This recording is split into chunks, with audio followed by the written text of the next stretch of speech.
hell on earth. Typhoons and monsoon rains may be fickle, but Pagasa can, more or less, forecast their impact by closely monitoring their path. Earthquakes are something else unpredictable as stray cats.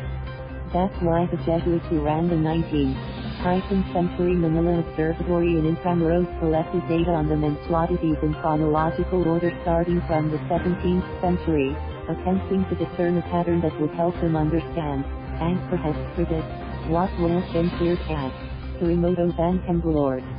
4 barometers, popular before World War II, forecast weather for people on land and sea by showing both distance, near or far, and strength, violent or destructive, of the typhoons.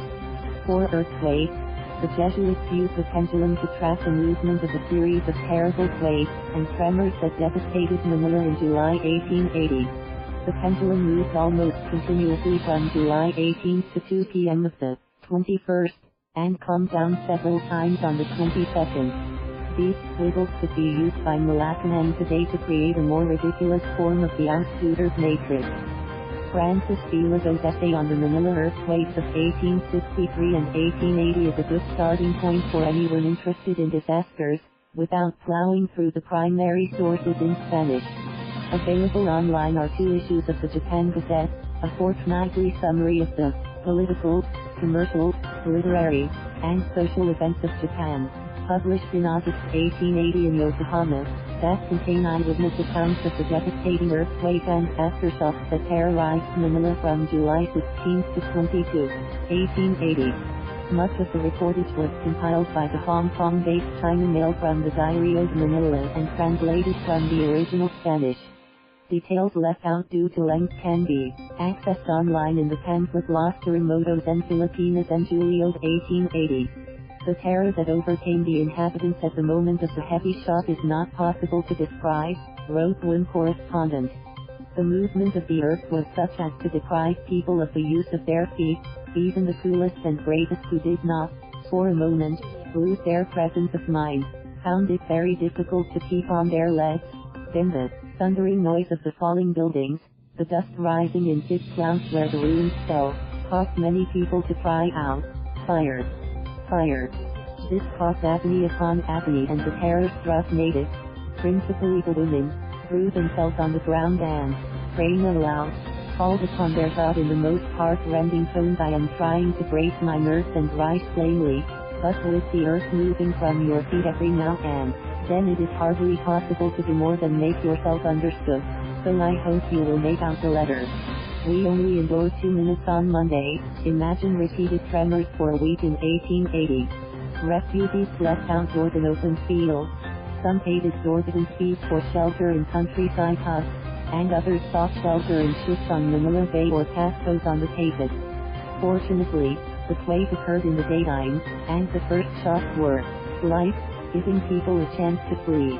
10 people were reported dead and 29 wounded, with widespread damage to property estimated at million. Those figures would have tripled had the quake occurred in the dead of night. With lighted kerosene lamps and candles thrown about, fires would have added to the catalogue of misfortune.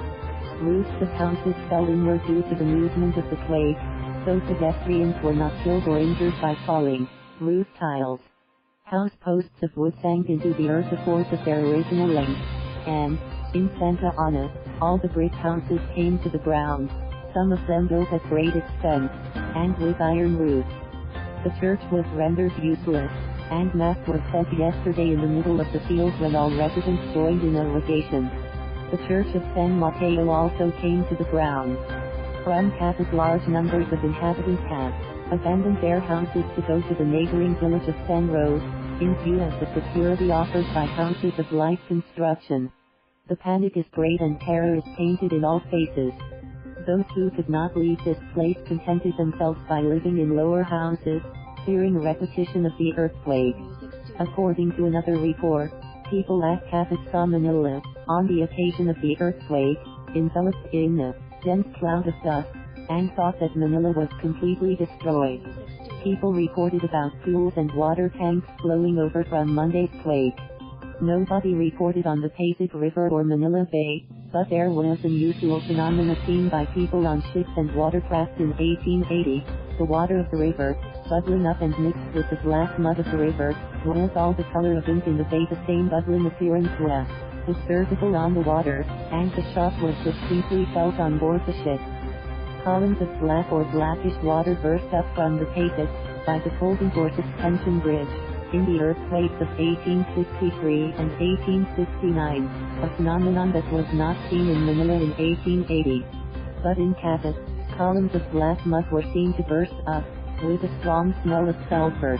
In San Mateo and other places, the earth opened and from them, fine sand and dirty water were ejected. In 1880, people surely saw the disaster as a vision of hell on earth, or the end of the world.